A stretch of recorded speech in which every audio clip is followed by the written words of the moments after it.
Atta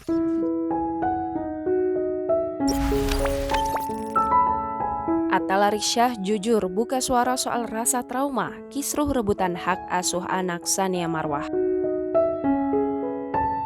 Perseteruan Atta Larissyah dan Tsania Marwah makin memanas karena perebutan hak asuh anak.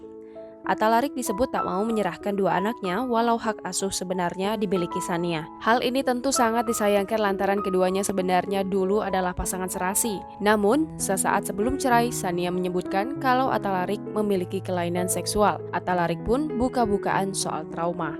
Di balik bergulirnya permasalahan yang mendera, ternyata sosok Atta Larissyah juga memikirkan untuk segera menyudahi masa dudanya. Disinggung soal rasa trauma karena pernah gagal dalam berumah tangga.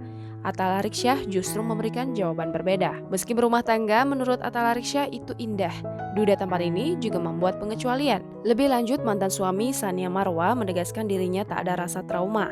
Bahkan di masa mendudanya, Atta Larissyah juga mengakui sempat berpacaran. Tak ingin gegabah dalam urusan percintaan, kini Atta Larik mengaku sedang tak memiliki pasangan. Meski mengaku sibuk bekerja, Atta Larissyah tak menutup kemungkinan untuk kembali merajut kisah.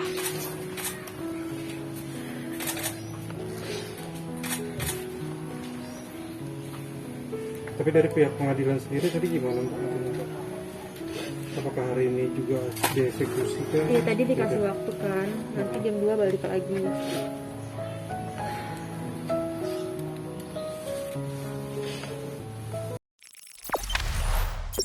Jangan lupa subscribe, share, komen, dan like ya!